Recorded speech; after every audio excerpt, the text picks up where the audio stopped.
10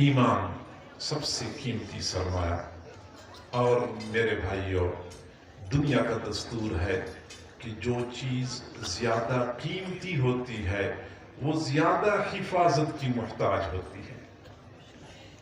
گھر والے کہیں جا رہے ہوتے ہیں، ان کو اس بات کی فکر نہیں ہوتی کہ ہماری غیر موجودگی میں چور آ جائیں گے، وہ چارپائیاں لے کے چلے جائیں گے یا وہ بستر لے کے چلے جائیں گے. ان کو اس بات کی فکر ہوتی ہے کہ چور آ جائیں گے، وہ سونا چاندی لے کے چلے جائیں گے، نقدی لے کے چلے جائیں گے. قیمتی چیز کی زیادہ حفاظت کی جاتی ہے.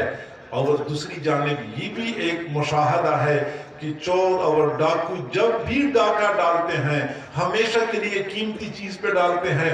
آپ لوگوں نے کبھی نہیں سنا ہوگا کہ چوروں نے رات کے وقت گھر کے تالے توڑے اور برتن لے کے چلے گئے یا کرسیاں اور میز لے کے چلے گئے. وہ بھی سونا چاندی تلاش کر رہے ہوتے ہیں، نقدی تلاش کر رہے ہوتے ہیں. یہی اصول ہے.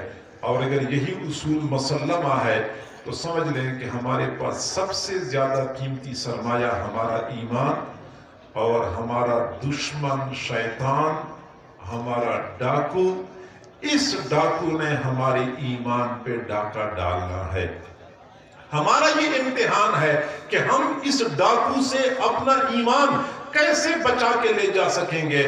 یہ ہم نے اب کوشش کرنی ہے، کیونکہ شیطان نے نہ صرف یہ کہ ایمان پہ ڈاکہ ڈالنے کا عزم کر رکھا ہے، بلکہ جس دن شیطان کو اللہ کے دربار سے نکالا جا رہا تھا اس وقت شیطان نے قسم کھائی تھی فَبِعِزَّتِكَ لَأُغْوِيَنَّهُمْ أَجْمَعِينَ.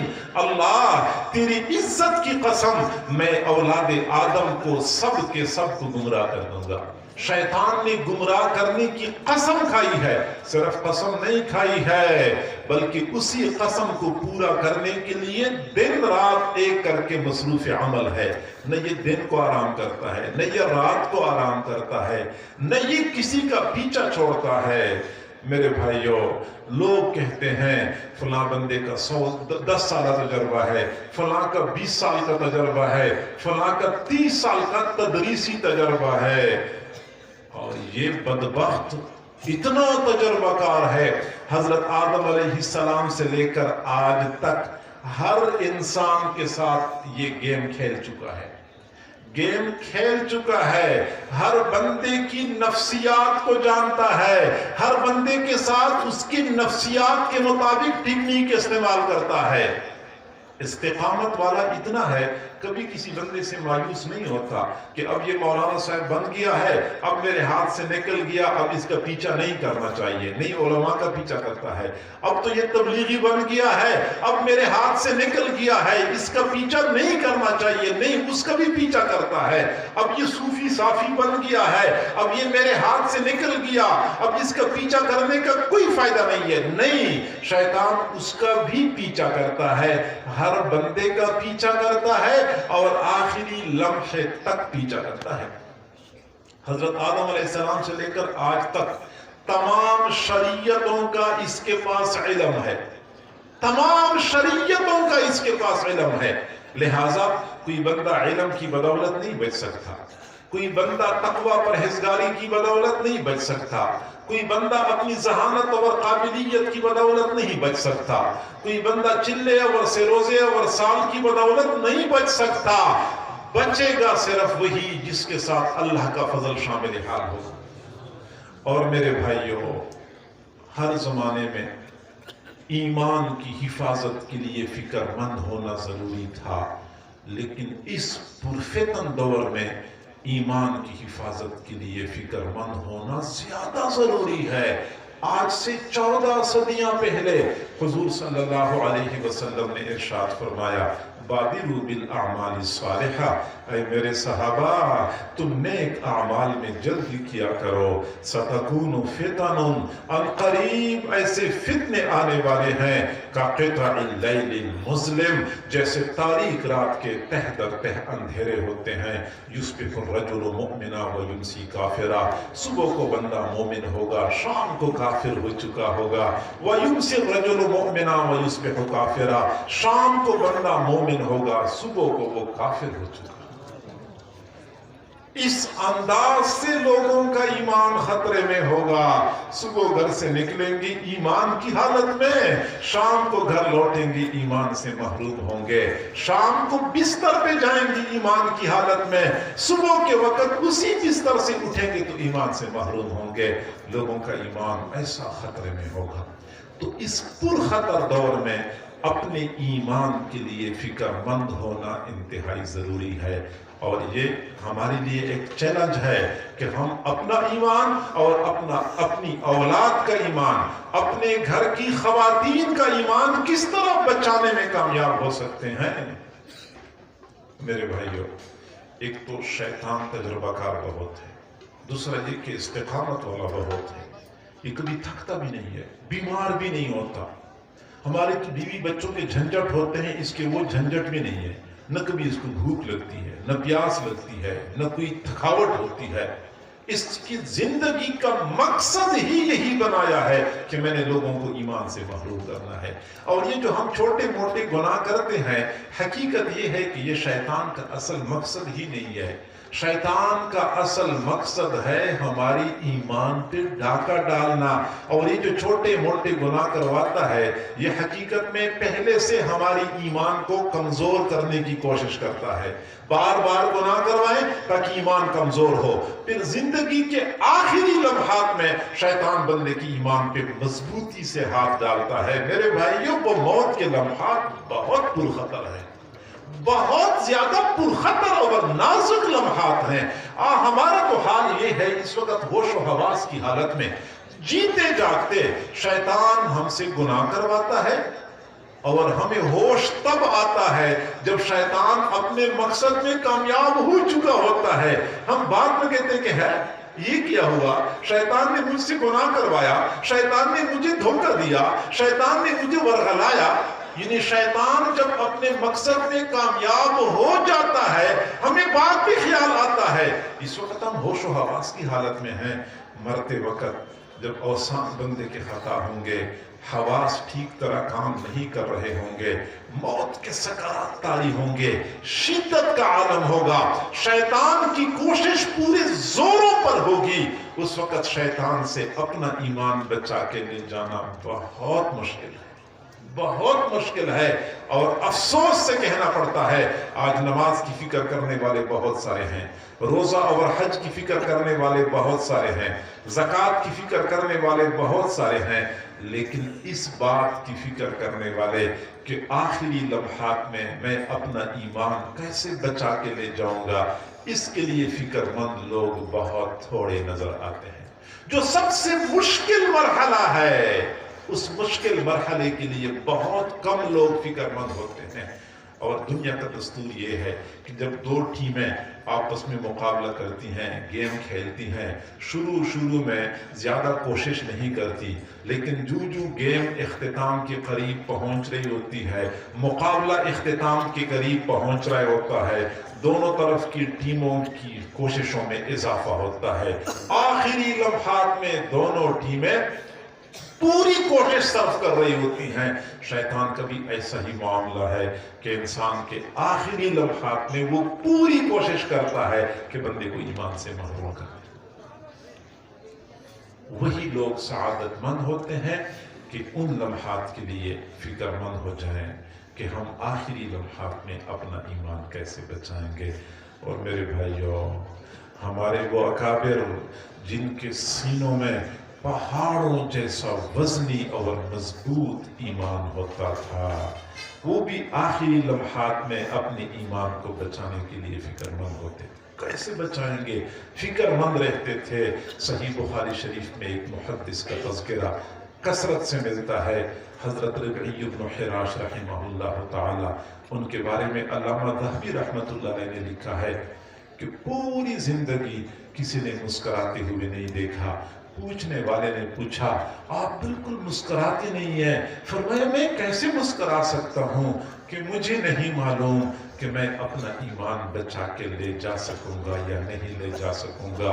ہاں، جس دن مجھے پتا چل جائے کہ میں اپنا ایمان بچا کے لے جانے میں کامیاب ہو چکا ہوں، اس دن دنیا والے مجھے مسکراتا دیکھیں گے۔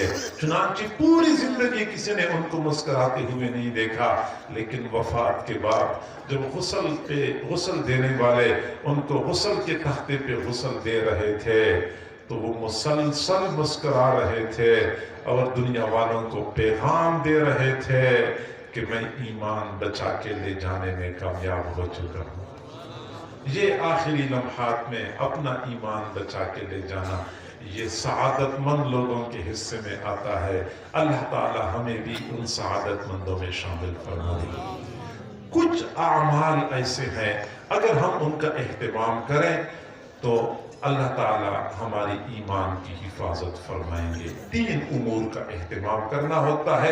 اب یہ اصل مقصد ہے میرے مضمون کا، میری گفتگو کا لب لباب ہے۔ 3 امور کا اہتمام کریں، اللہ تعالی ہماری ایمان کی حفاظت فرمائیں گے۔ سب سے پہلا کام تو یہ کہ ایمان ہمیں اللہ کے فضل سے ملا ہے، ہماری قابلیت کی وجہ سے نہیں ملا، ہماری ذہانت کی وجہ سے نہیں ملا، اللہ کے فضل کی وجہ سے ملا ہے۔